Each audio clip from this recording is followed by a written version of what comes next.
Hey everyone, Spooky Matt here, and welcome back to the next installment of Resident Evil, Jill's playthrough. And bit interesting, I'm actually doing this recording on a Monday. Couple reasons for that. One is because my work schedule is going to be very odd for the next 6 weeks. I'm doing a cross training and working in a different department than I normally work. So this morning, very early this morning, I actually worked at 4:30 a.m. until 9:30 a.m., which is just wild. So because of that, and because I have to work so early tomorrow as well, the game night I usually have with my buddies on Monday nights has been pushed to Wednesday, and Wednesday is normally a streaming day. So, or sorry, not a streaming day, a recording day, an installment day. So, I want to get the last 2 installments of Resident Evil done so that I'm prepared to play my Halloween game in October. And I'm not going to have a chance to do a recording on Wednesday because that's going to be game night and I've got other stuff going on before that. So I decided I'll take care of one of those recordings today, because this is going to be the shortest one. We're just doing what ends up being called the underground or the courtyard basement. And it's very, very short. So as you can see, we've got 3 acid rounds here. We've got some flame rounds. I probably didn't need to grab these just yet, but whatever. We need the crank, we need the battery, and then I brought some health, just in case. Probably didn't need to bring that either, but we'll see. Okay, so if you'll recall from the previous installments, we opened this water passage here, and in doing so, we were able to get across, but it's created a waterfall that, because of Resident Evil game logic, that water is rushing so fast we just can't get past it to get at whatever's behind it. So, we gotta go take care of that. And to do that, first we're gonna come around here. We're gonna get down to the level where the waterfall is. Gotta show this off over here again, just in case you've forgotten. But yeah. And it says the water is running from the upper water passage. There's something in the back. We need to get to the something in the back. Batteries pulled out of the elevator. Well, we have one now that we found in one of the helmet key rooms in the mansion. It actually technically wasn't a helmet key room, but we needed the helmet key to access the area where the battery was. Cool. And now that the elevator's up, we can run all the way back over here. And we can close off the water passage. Yeah, don't do the stupid thing and accidentally close the water passage before putting the battery in the elevator spot. I've done that before. I've just been like, what the hell am I thinking? It's kind of funny, actually, but whatever. Cool. There we go. Now the Jello water is back.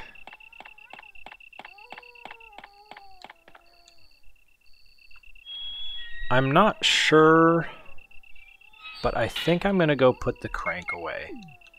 I think we're going to need a little bit more inventory space. I can't remember how many items we have to pick up, but I think it's potentially more than 3. I have 3 free spots right now. I think we might need a 4th spot, so we'll do this. A little annoying, but it is what it is.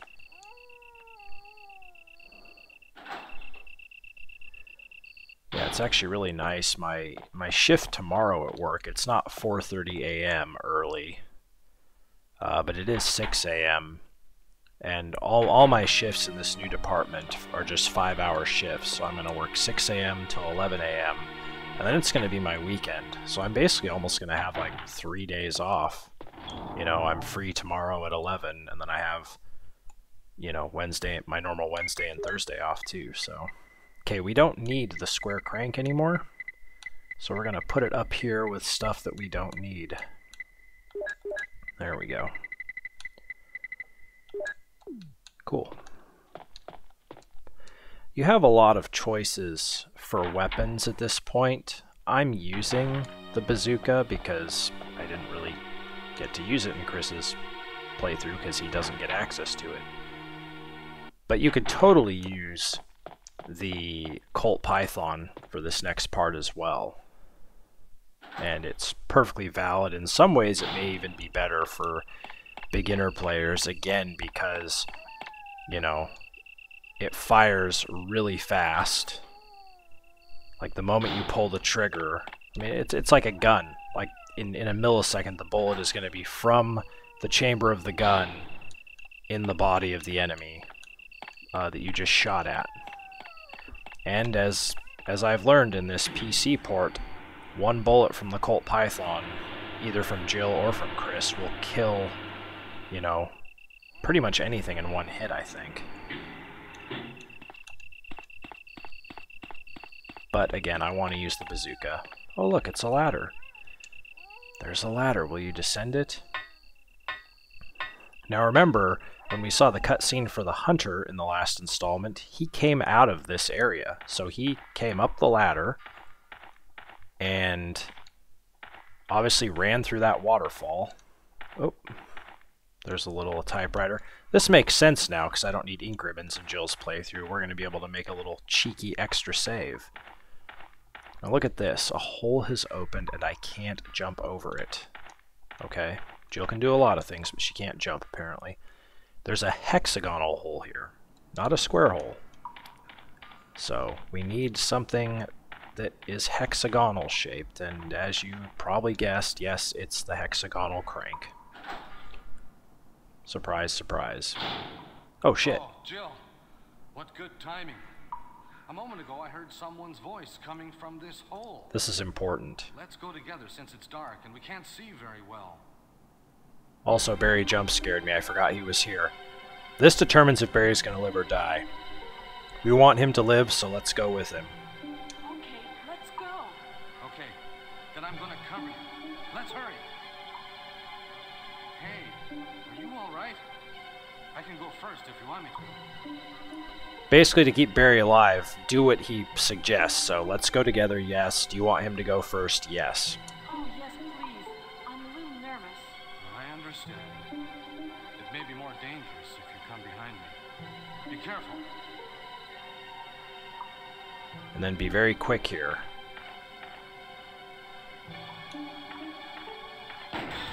Harry? Okay, so he went to the left, so go to the left and get in this door as quick as you can. Don't go the other way.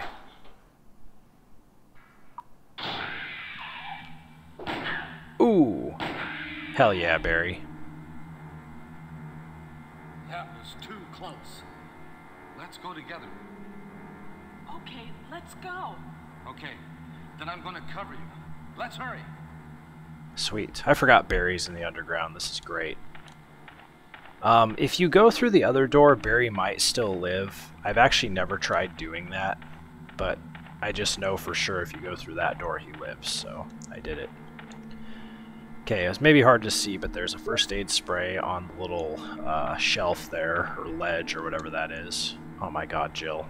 It's a power generator, but does not seem to work. Yes. Please pick up the explosive rounds.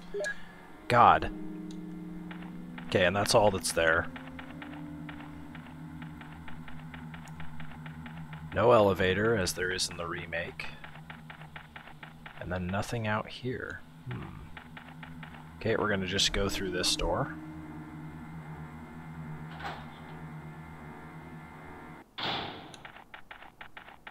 Barry, what are you doing? Yeah, the AI is a little weird. Is that Jill? Is that voice Enrico's? Yeah? You're alive. Yeah. Wait there. Are you with anybody, Jill? What? Oh, yes. Oh, yes. So, Barry and Jill together. Are you all right, Enrico? The stars are doomed. Someone is a traitor. Everything was plotted from the start by Umbrella. Oh. Enrico! Maybe turn around and see who shot him? So there's a traitor on the stars, and everything was plotted by Umbrella. We know who Umbrella is. We've seen that name. I love this. Barry is investigating. ... Investigating.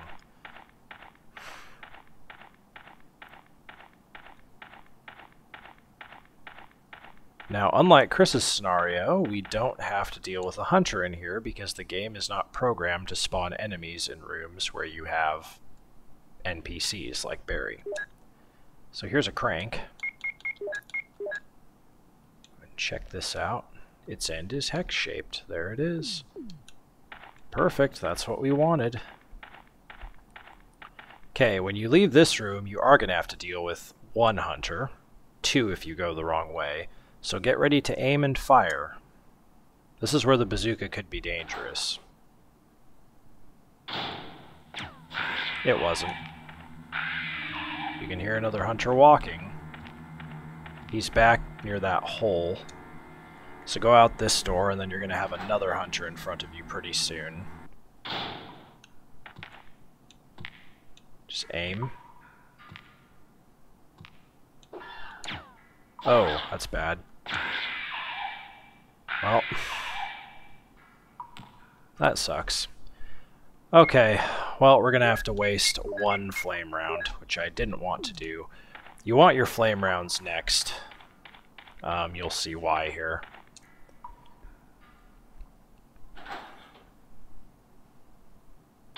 I believe there's 1 more hunter we need to kill.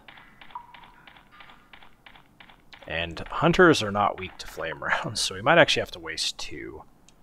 Go ahead and use your hex crank. Yeah, that hunter's just... he's a bitch. Just, he jumps from off screen and... yeah, just... I don't know. Oh well.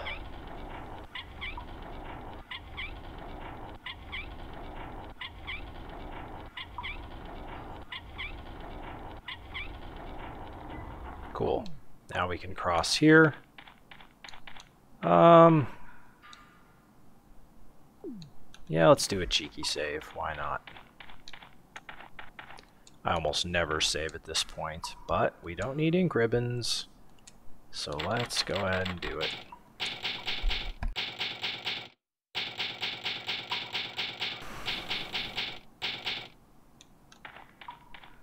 Excellent.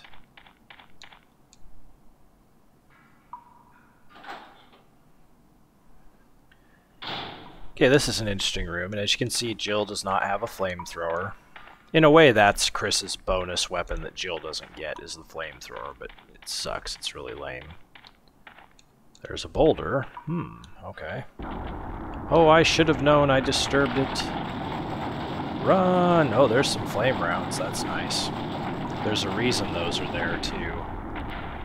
Okay, this hunter could be a little bit of a bitch, too. Because he's going to jump twice from off screen. Go ahead and run over to here. There he is. Change the camera angle. Oh, he did die. Oh, very nice. Cool. Burned him to a crisp.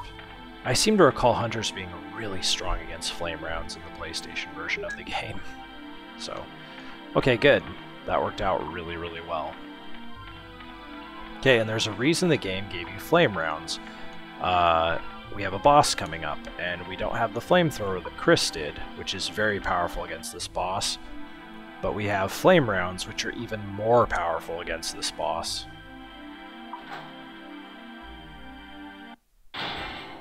Ah! Look how powerful it was. It killed him in 1 hit.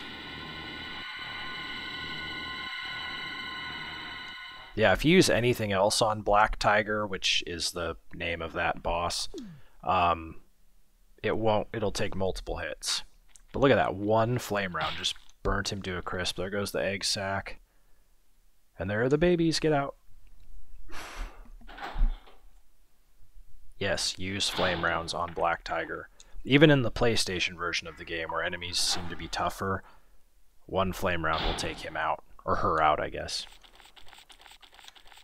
Okay. There's a knife here, so you don't have to run back to an item box to grab the knife to cut your way through the store. And if it was the PlayStation version, there'd be an ink ribbon on this box, I believe. Or maybe it's on the box over here. Oh, that was really bad running by me. Okay. Alright. Let's equip this knife.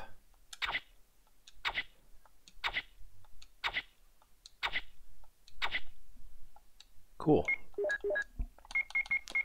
You can go ahead and put more flame rounds in here, because I don't think we're going to use the bazooka again until the final boss. And the final boss is very weak to flame rounds. Okay, don't have to worry about putting a flamethrower in a door here, and here's our safe room.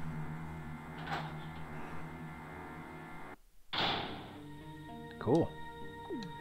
Alright, we got a lot of stuff to put away, and we got 2 items to pick up. Keep the crank. You can go ahead and put this away and not really have to worry about it. I am going to pop a green herb, just because, yeah, let's do that. Just because I took a hit from a hunter. This was in case Black Tiger poisoned me. This is a poison / full heal. Obviously didn't need it. And then we're gonna put away all of our bazooka stuff. The only thing we're gonna need anytime soon is the shotgun and a bunch of shells. We do not... Oh, never mind, hang on. Forgot I have multiple explosive rounds. We are not going to need the Beretta anymore. And by the way, there's no more hunters to deal with either. The last hunter is the one that comes after you after the boulder, and you try and grab the flame rounds there. It's a little bit of a spoiler alert. But yeah, if you've made it through there, you're done with hunters. You don't have to worry about them anymore. So maybe for some of you, that's, you know, gonna let you breathe a huge sigh of relief.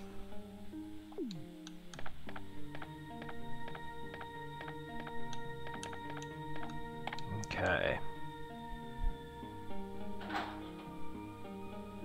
So we're gonna have snakes again. They always spawn the second time you come into this room. So just run.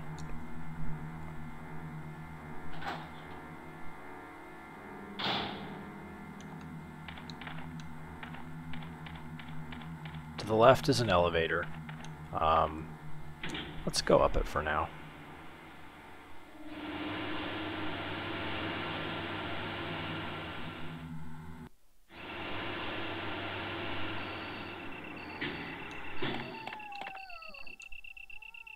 It's welded and does not open. Look where we are. That one little area that's sectioned off from the rest of the courtyard.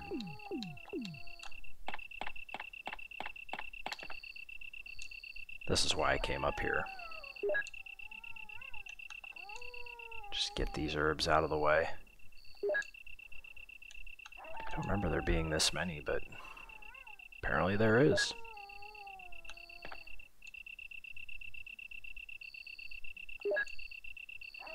And this is our ultimate goal once we're done with the underground. Picture of a wolf is carved in a round hollow.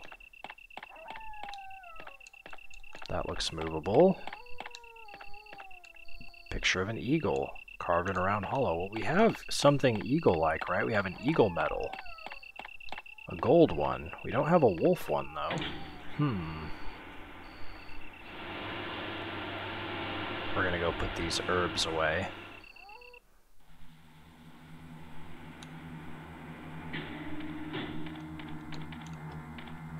And when we do that, we're going to grab the eagle medal. run again. Snakes. How do they come out of the walls? I don't know. Resident Evil game logic. Okay, we have enough greens again. Let's just go ahead and... How many do I have? I have 1 spare green. 2 spare greens. Yeah. We'll make a triple. Ah. Got a little trigger happy there. And let's find our eagle medal. There it is. Alright. Wolf medal's gotta be somewhere around here, otherwise we're stuck. It's my own logic. Gee, Snake. Come on, man.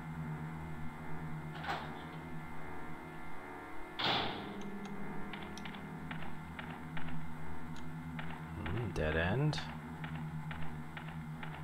Now you can move this wall first, or you can go towards the boulder. Moving the wall is a little weird, so I'm going to go ahead and just do this and take off. Just remember, you've got to run to the right and keep running. Don't swerve side to side. Just do that. And it's hit. Little nook for it there. Now this is really annoying. We've explored the whole entire courtyard B1. It's a map of the underground. Will you take it? Oh, cool. Thank God. Oh, okay. There's one more room. No, like, kind of a nook and then a room that we haven't explored. What a flippin' waste. Look at that. MO disc number 2, very important if you want to get the best ending with either character. This is also a little annoying.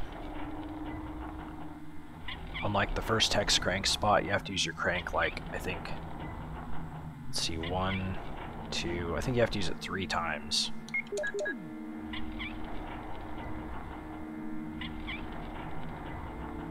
And it's so slow.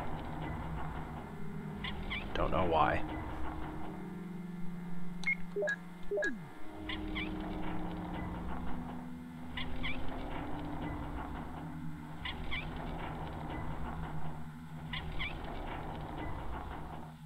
Cool. And now, I mean, the map kind of gives you a hint that there is a nook to the left, so put the opening to the left like that, and there we go. There's a hidden room. Kind of a fun little puzzle in here. Something on the wall. Light spot on the floor. Look at that. Oh, okay. Looks like there's a spot here. Hexagonal hole. What happens if we do this? Okay, it pops out a section of wall. And then you can do this to put the section back in. Just remember where that is, because... Change camera angles, look at that. Statue. Those darn gargoyle statues. It's probably good. Once again, you're going to pop the wall out, which will push the statue out. And pop the wall back in. Not an overly difficult puzzle, especially by today's standards.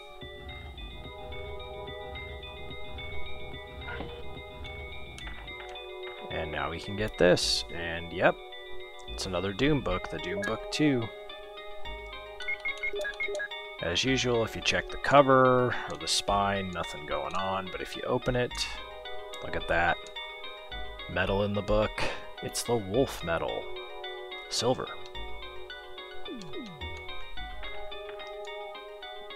Now we can put these in the fountain that we found.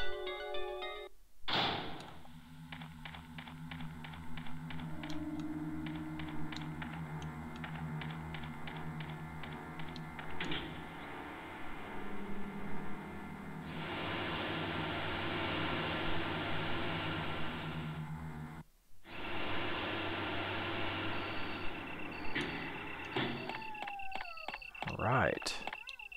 So this was the wolf, right? Yep.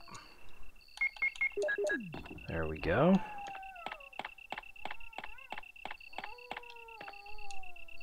And then the eagle.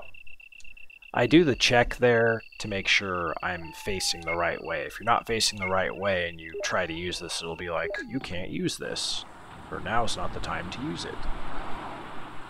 So I wasn't checking to make sure it was the eagle medal that goes there. I was just trying to make sure Jill was lined up. Another cool cutscene. So that's where we're going to be going. Unfortunately, unlike the Resident Evil remake, there is not a typewriter down there right at the beginning of the next area. There's just an item box. So we're going to go back into the underground and make a final save and call it an installment. Whoops. I always do that. And then the next installment will be the last one, the last area of the game. Oh god. Wow, snakes. Come on, don't be so aggressive, man. And you don't need the ammo disc yet, so you may as well just put that away before we quit here.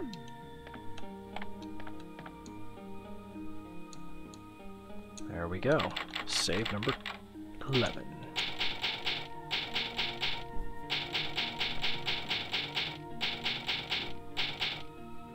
Cool, and that's it. Quick installment, as I said. Hopefully that helped you out, and hopefully you're excited for the final installment, which I'll be recording Thursday. And yeah, hope to see you for that. And until that time, have a good day, and bye for now, everyone.